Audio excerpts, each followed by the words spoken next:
Assalamualaikum warahmatullahi wabarakatuh. Selamat sore semuanya, sahabat-sahabatku, guru-guru profesional di seluruh Indonesia. Perkenalkan, nama saya Ibu Eka Prasetyawati.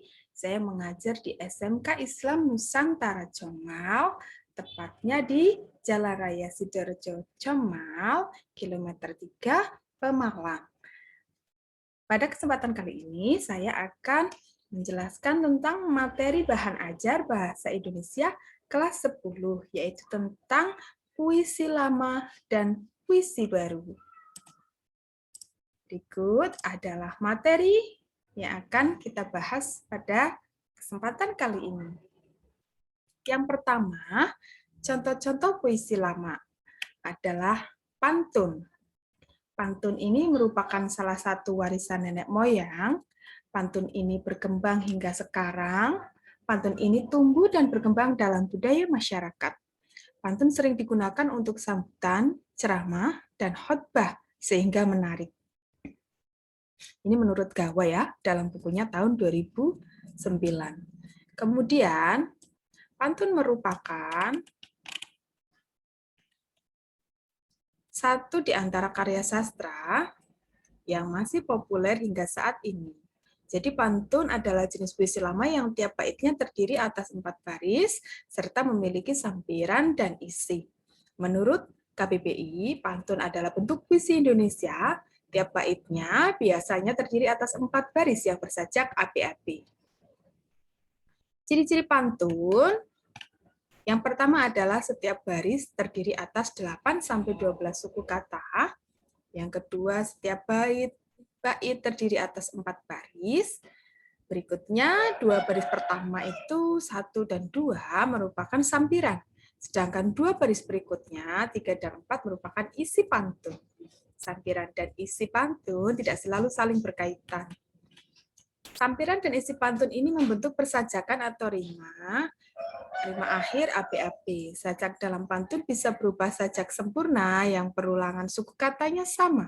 Misalnya mati, peti, lempar, ipar, emas, cemas, dan sebagainya. Sajak dalam pantun juga bisa berupa sajak paruh atau sajak tak sempurna yang perulangan katanya hanya separuh yang sama. Misalnya kejar, belajar, sakit, sulit, sepatu, maju, dan sebagainya. Kemudian jenis pantun dan contohnya, yang pertama adalah pantun nasihat. Memiliki cirinya, isinya bertujuan menyampaikan pesan moral dan didikan. Pantun nasihat biasanya memiliki pesan-pesan bijak yang mengajak untuk berbuat baik. Contohnya, jalan-jalan ke kota Blitar. Jangan lupa beli sukun. Jika kamu ingin pintar, belajarlah dengan tekun. Nah, jadi ada nasihatnya. Jika kamu ingin pintar, belajarlah dengan tekun. Kemudian yang berikutnya adalah pantun jenaka. Biasanya pantun ini dibuat untuk tujuan hiburan, lucu-lucuan. Terkadang pantun jenaka dijadikan sebagai media untuk saling menyindir dalam suasana yang penuh keakraban, sehingga tidak menimbulkan rasa tersinggung. Dan dengan pantun jenaka diharapkan suasana akan menjadi makin riang. Contohnya, duduk manis di bibir pantai, lihat gadis, aduhai tiada dua. Masa muda kebanyakan santai, sudah rentah, sulit tertawa. Nah, jadi biasanya untuk sindiran. Kemudian pantun teka-teki, ini seperti teka-teki. Ciri-cirinya adalah kalimat pertanyaan pada baris akhir pantun. Pantun ini berisi teka-teki untuk para pendengarnya. Contoh, kalau tuan muda teruna, pakai seluar dengan gayanya. Kalau tuan bijak laksana, biji di luar, apa buahnya? Nah, jadi ini teka-teki terakhirnya itu biji di luar, apa buahnya? Ini pantun teka-teki. Kemudian yang selanjutnya ada pantun cinta. Ini biasa populer ya, digunakan di kalangan remaja. Pantun cinta merupakan jenis pantun yang isinya pesan yang berhubungan dengan cinta, romantisme, rindu antara dua insan. Hingga saat ini masih banyak orang menggunakan pantun cinta untuk mengungkapkan perasaannya. Contoh pantun cinta. Walaupun hanya sebatang tebu, tapi bisa diramu. Walaupun jarang ketemu, cintaku hanya untukmu. Nah, ini gombalan ya, kalau bahasa anak muda zaman sekarang. Kemudian ada pantun agama. Tujuannya sama dengan pantun nasihat, yaitu memberikan pesan moral dan didikan. Pantun agama membahas mengenai manusia dengan penciptanya. Berbeda dari pantun nasihat. Pantun agama lebih spesifik isinya karena diselipkan nilai-nilai dan prinsip agama tertentu. Contoh, banyak bulan perkara bulan, tidak semulia bulan puasa. Banyak Tuhan perkara Tuhan, tidak semulia Tuhan yang Maha Esa. Itu adalah contoh pantun agama. Next, yaitu pantun peribahasa. Seperti namanya, pantun peribahasa merupakan pantun yang di dalamnya terdapat kalimat peribahasa yang pada umumnya memiliki susunan tetap. Contoh, rakit-rakit ke hulu, berenang ke tepian, bersakit-sakit kita dahulu, bersenang-senang kemudian. Seperti lagunya Bang Haji Roma Irama. Itu pantun peribahasa. Rakit-rakit ke hulu, berenang-renang ke tepian. Sakit-sakit dahulu, senang-senang kemudian. Kemudian ada pantun kiasan, berisi bahasa atau kalimat kiasan. Ini berarti pesan yang ada pada pantun ini disampaikan secara tersirat. Contoh, berburu ke padang datar, dapatkan rusa belang kaki. Berguru ke palang ajar, bagaikan bunga kembang tak jadi. Nah, ini adalah pantun kiasan. Yang selanjutnya, terakhir adalah pantun adat istiadat. Jadi pantun ini salah satu hal yang dapat digunakan sebagai jati diri bangsa itu sendiri. Jika tidak ada adat istiadat pada sebuah negara, maka akan kurang kekasannya. Seperti juga Indonesia, negara tercinta kita ini. Contoh, pagi-pagi pergi ke kebun bunga. Bunga merah, namanya bunga mawar. Jika ingin hidup rukun antar sesama, hormatilah adat budaya sekitar. Nah, itu adalah contoh-contoh pantun. Sahabat-sahabatku semua, yang selanjutnya adalah pantun. Mohon maaf, puisi lama. Yang kedua adalah Carmina. Carmina itu merupakan pantun pendek yang hanya terdiri dari 2 baris. Carmina sering juga disebut pantun kilat. Baris pertama merupakan sampiran, baris kedua merupakan isi. Pola rima persajakan akhir Carmina yaitu AA. Sebenarnya Carmina sendiri merupakan pantun yang terdiri atas 4 baris. Dan tiap barisnya mengandung suku kata sebanyak 4-5 suku kata. Namun, seiring berjalannya waktu, bentuk Carmina menjadi 2 baris dan memiliki suku kata sebanyak 8-12 suku kata. Carmina juga memiliki sajak yang terletak di tengah dan di akhir. Berdasarkan bunyinya, sajak tersebut berupa sajak sempurna dan sajak penuh. Ciri-ciri Carmina diantaranya terdiri atas 2 baris. Baris pertama adalah sampiran, baris kedua adalah isi. Pada Carmina, isi pada Carmina merupakan sebuah pernyataan lugas atau sindiran atas suatu hal. Jumlah suku kata pada setiap baris Carmina bisa berjumlah 8-12 suku kata. Pola rima akhir itu sama, yaitu A, A. Kemudian yang keenam, di antara sampiran dan isi tidak ada hubungan makna, mengandung 2 hal yang bertentangan, yaitu rayuan dan perintah. Semua baris diakhiri dengan koma, kecuali pada baris keempat diakhiri dengan titik. Contoh Carminanya ya. Gelatik terbang ke awan, cantik itu dermawan. Yang kedua, ada jelaga di kereta, mata terjaga, hati terjaga. Tari saman indah gerakannya, tanda iman lapang dadanya, ikan kakap makan kepompong, banyak cakap suka bohong. Air panas di dalam panci, kurang pantas memuji diri. Parfum dicium harum baunya, baca Al-Quran paham maknanya. Tiada umat sepandai Nabi, turutlah ilmu sebelum mati. Itu adalah Carmina ya, jadi 2 baris. Akhirannya sajaknya A, A, A. A yang dimaksud adalah sama. I dengan I, A dengan A, I dengan I, O dengan O. Nah, seperti ini. Next, adalah Gurindam. Gurindam merupakan satu di antara puisi lama. Gurindam adalah puisi lama yang terdiri dari 2 bait. Tiap bait terdiri dari 2 baris, kalimat dengan rima yang sama. dan merupakan satu kesatuan yang utuh. Menurut KBBI, gurindam adalah sebuah bentuk karya sastra yang berupa sajak. Satu baitnya ada 2 baris, isinya adalah berupa nasihat atau petuah. Pada baris pertama gurindam berisi syarat, masalah, persoalan, dan perjanjian. Sementara pada baris kedua berisi jawaban atas persoalan yang sudah dipaparkan. Ciri-cirinya dalam satu bait terdiri dari 2 kalimat atau 2 baris saja, kemudian terikat oleh rima dalam setiap baitnya. Dalam setiap bait bersajak AA, BB, CC, DD, dan seterusnya. Gurindam bisa terdiri dari banyak bait. Setiap bait pada gurindam memiliki kaitan atau hubungan sebab akibat. Maknanya atau artinya mengandung nasihat. Setiap barisnya maksimal terdiri dari 10 kata. Dalam satu bait, baris pertama adalah sampiran dan baris kedua adalah isi. Jenis-jenis dan contoh gurindam. Yang pertama, gurindam berangkai. Adalah bentuk gurindam yang ditandai dengan kata yang sama pada baris pertama tiap baitnya. Contoh, lakukan saja yang menurutmu benar, lakukan saja yang menurutmu pantas. Hidup hanya bergantung hati, hidup hanya sesaat dan kemudian mati.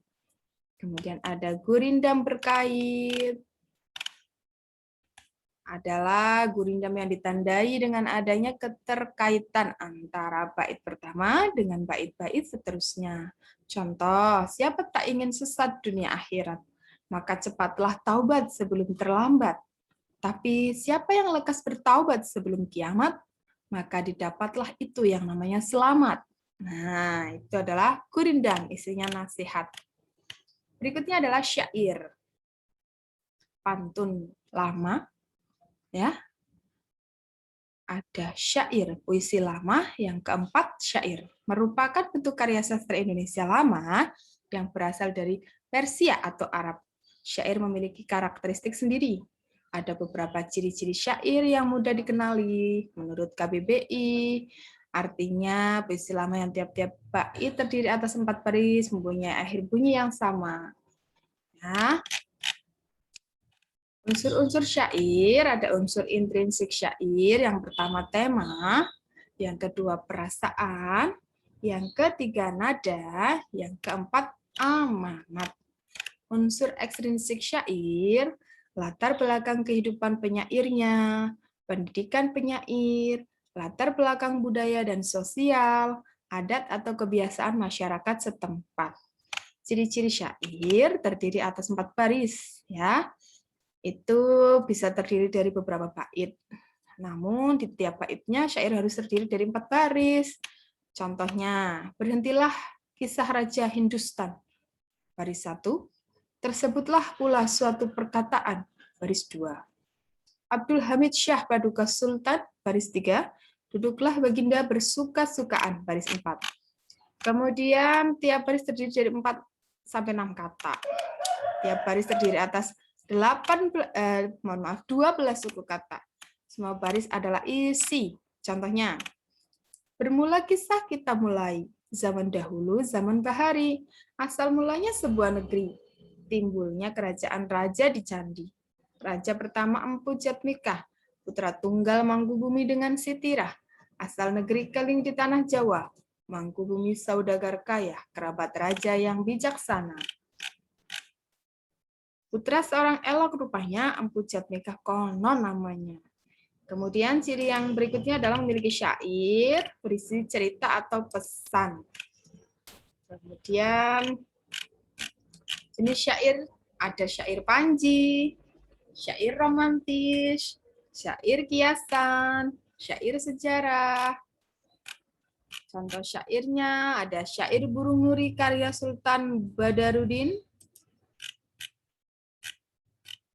Yang selanjutnya adalah mantra. Mantra adalah sejenis puisi tua yang terkadang dianggap memiliki kekuatan gaib, seperti sebuah doa. Karya sastra ini memiliki rima dan irama yang terkenal dengan sifatnya yang misterius. Biasanya menggunakan majas metafora. Contoh, Insya Allah, wa barakallah, nangis jangan sejadi-jadinya, marah jangan sengamuk-ngamuknya, otak jangan selupe-lupenya, Hati jangan sekosong-kosongnya, darah jangan sekotor-kotornya. Wah, alhamdulillah. Ini dari Sapardi Djoko Damono bilang begini, maksudnya begitu ya. Kemudian talipun. Jika Carmina dapat dikatakan sebagai puisi singkat, talipun adalah sebaliknya. Jenis puisi lama yang satu ini seperti pantun, namun memiliki baris yang lebih panjang. Aturannya, tiap baitnya memiliki baris berjumlah genap, namun lebih dari 4. Jumlah suku kata tiap baris berkisar 8-12. Memiliki rima ABC, ABC. Setengah dari jumlah baris per bait di awal adalah sampiran, selanjutnya adalah isi. Contoh, mencari batu sepanjang 5 cm. Batu diambil, lalu letakkan sejajar. Jangan lupa diatur mengelilingi gelas. Jika setiap hari bermain tiada henti, tak pernah ada waktu untuk belajar. Jangan kaget, nantinya tinggal kelas. Nah, selanjutnya ada seloka. Jika dilihat dari strukturnya, mirip dengan pantun. Contohnya, warna merah menghias kuku, cantiknya kalah dipandang. Sang istri menjadi sendu karena mertua tak kunjung bertandang. Nah, kita lanjut ke materi yang kedua, yaitu puisi. Pengertian puisi merupakan ragam sastra yang terikat oleh unsur-unsurnya, seperti irama, mantra, rima, baris, dan bait. Puisi juga dapat dikatakan sebagai ungkapan emosi, imajinasi, ide, pemikiran, irama, nada, susunan kata, kata kiasan, kesan panca indera, dan perasaan. Puisi adalah ungkapan yang memperhitungkan aspek-aspek bunyi di dalamnya, serta berupa pengalaman imajinatif, emosional, dan intelektual penyair dari kehidupan individu yang sosialnya. Puisi diungkapkan dengan teknik tertentu sehingga dapat membangkitkan pengalaman tertentu dalam diri pembaca atau pendengarnya. Puisi terdiri atas puisi lama dan puisi modern. Unsur pembangun puisi. Ada unsur fisik dan unsur batin. Unsur fisik yang pertama adalah rima atau persajakan. Rima atau persamaan bunyi adalah pengulangan bunyi berselang, baik dalam larik maupun pada akhir puisi yang berdekatan. Bunyi yang berima itu dapat ditampilkan oleh tekanan, nada tinggi, atau perpanjangan suara. Puisi yang bergaya rima kental biasanya adalah puisi-puisi Melayu.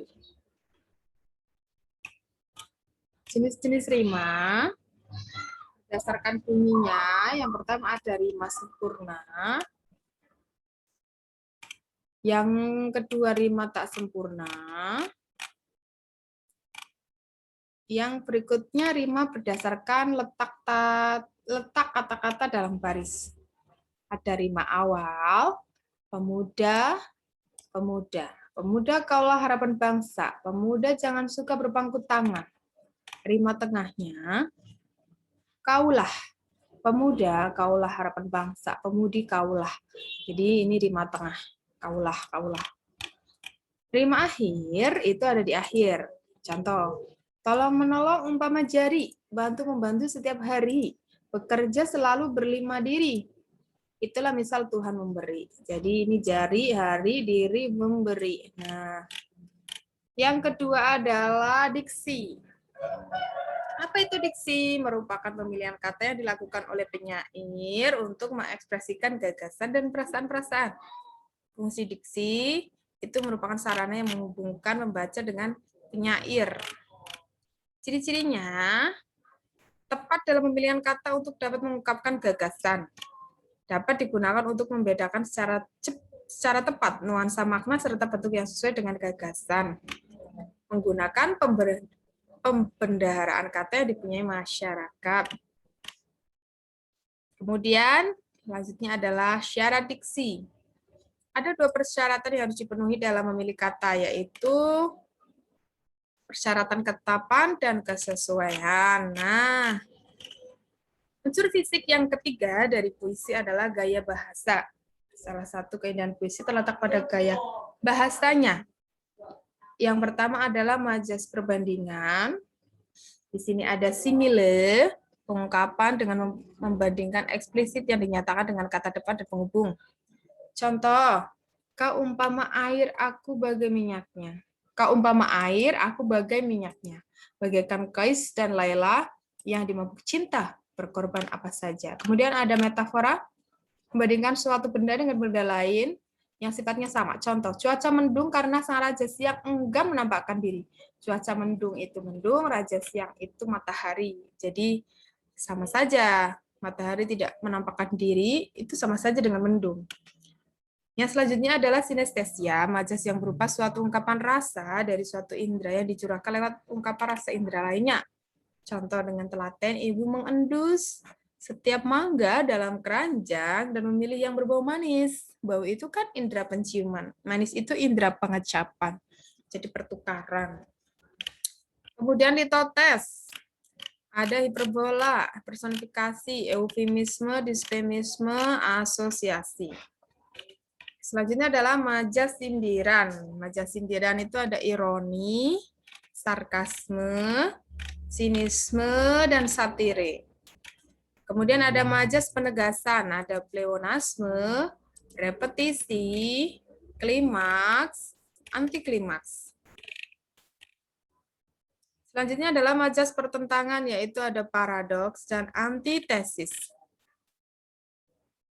Unsur fisik yang keempat dari puisi adalah imaji.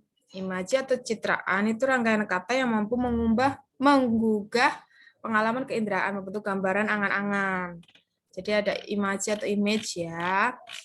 Imajinya jenisnya ada citraan penglihatan, ya visual imaginary, itu citraan yang ditimbulkan oleh indera penglihatan atau mata. Contoh, nanar aku gila sasar, sayang berulang padamu jua. Engkau pelik menarik angin, serupa darah di balik tirai. Kemudian selanjutnya adalah citraan pendengaran yang dihasilkan dengan menguraikan bunyi suara. Selanjutnya adalah citraan perabaan.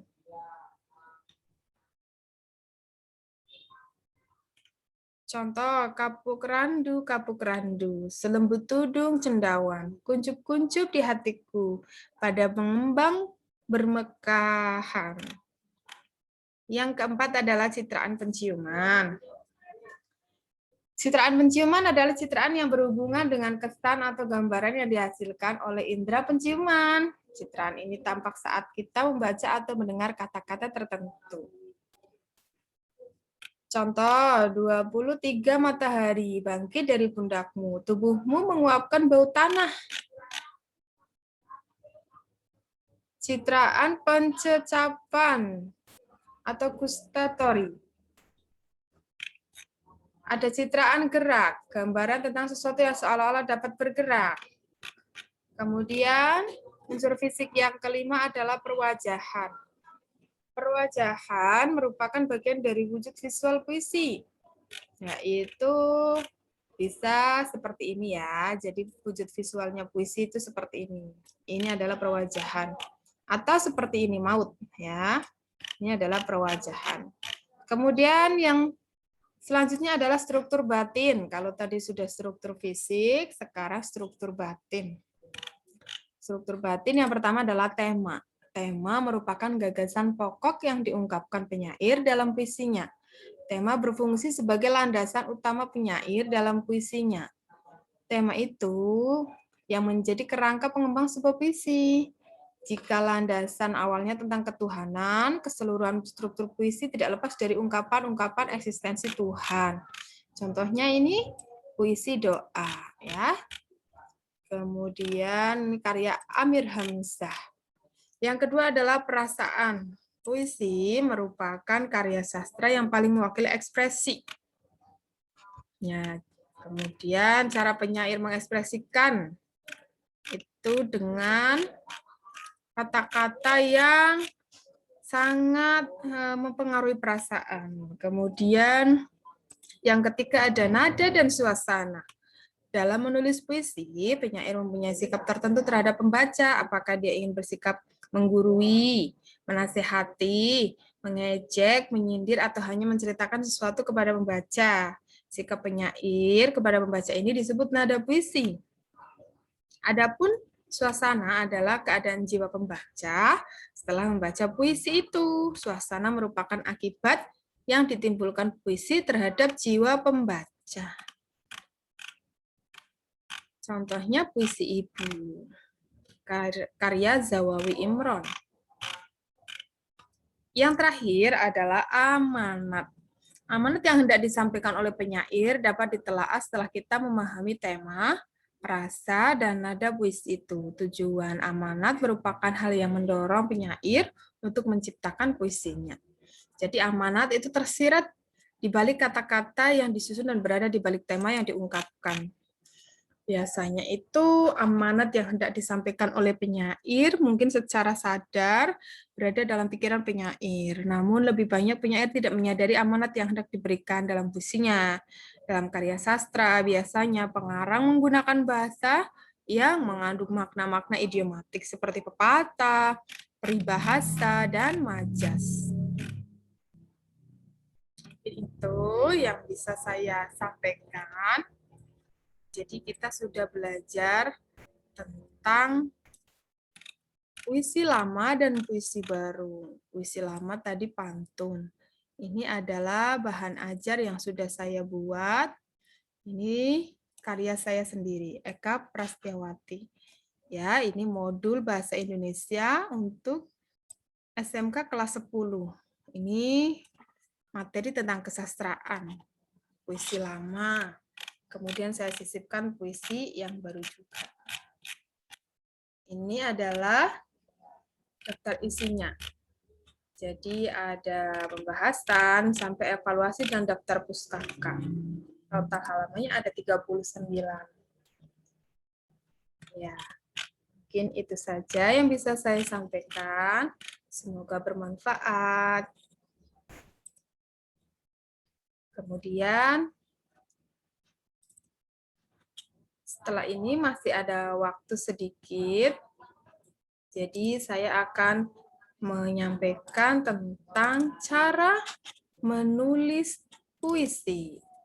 Jadi cara mencipta puisi itu bisa dilakukan dengan berbagai macam cara. Saya akan terangkan sedikit.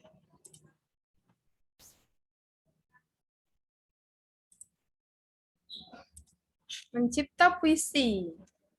Di sini kita akan mencipta puisi, membuat puisi berdasarkan tema, judul, diksi, dan gaya bahasa. Hal-hal yang harus diperhatikan dalam menulis puisi itu yang pertama tema dan judul. Tema dan judul adalah hal yang pertama kali harus kamu perhatikan dalam membuat sebuah puisi.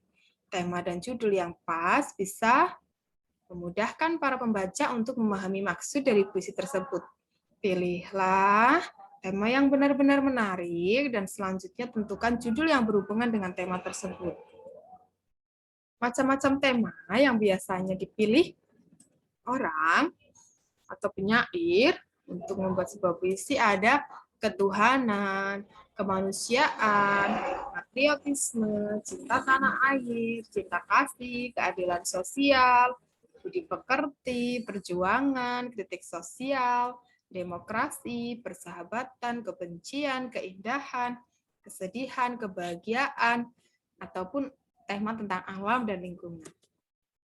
Kemudian yang kedua adalah diksi dan gaya bahasa. Seperti yang sudah tadi saya sampaikan pada modul, diksi itu pemilihan kata, cara memberikan sebuah keunikan untuk puisi. Banyak puisi yang bagus, yang menggunakan kata-kata sederhana, ada juga puisi yang menggunakan diksi yang unik. Tentukan sendiri diksi yang ingin kamu gunakan, karena inilah cara untuk menunjukkan keunikan dari puisi kamu. Gaya bahasanya biasanya yang digunakan ada 5. Majas perbandingan, ada metafora, hiperbola, personifikasi. Kemudian majas pertentangan, ada paradoks, dan antitesis. Kemudian untuk langkah mencipta puisinya, ada yang pertama tahapan penginderaan, yaitu menemukan sesuatu keanehan yang terjadi di dalam alam sekitar penyair. Yang kedua tahapan perenungan, daya intuisi yang tajam menimbulkan imajinasi. Yang ketiga tahapan merangkai kata, memperhatikan estetika, kelihayan, dan memilih kata.